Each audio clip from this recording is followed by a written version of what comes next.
Առավոտ ժամը 8-ին քննչական կոմիտեի աշխատակիցները ԱԱՑ-ի հետ միասին եկան եւ դատանի որոշումով ասացին, որ պետք է խուզարկություն իրականացնեն։ Խուզարկությունը իրականացրել են 10:30 վերջացրել են մոտ 1 ժամ առաջ։ Որ վերջացրել եմ եւ իջել եմ այստեղ։ Սարսափյան ինչ է տեղի ունեցել ձեր տանը, որ խնդրեմ կմանրամասնեք։ Մանրամասն ասում եմ, առավոտ 8-ին եկել էին դատարանի որոշումով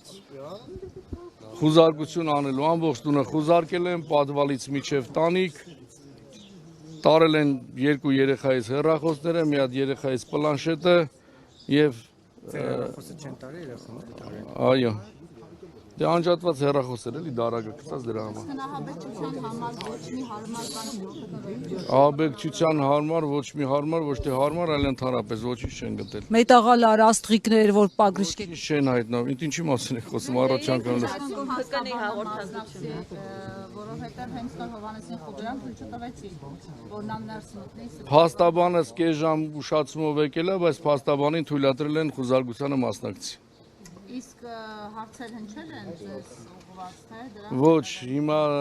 ասել են, որ առաջիկա ժամերին կհրավիրեն քննչական կոմիտե հարցաքննության։ Որևէ փաստաթուղթ, որևէ բան դարակներից չեն գտել, չեն տարել։ Ոչինչ չեն գտել, ես համոզված եմ, որ երեկվա դավաճան իշխանությունները ինչ որ փաստաթուղթ էին գցել։ Այդ փաստաթուղթը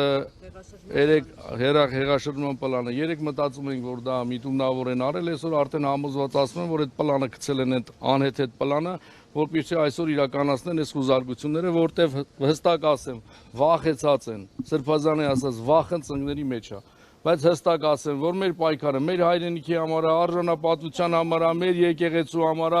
եւ այս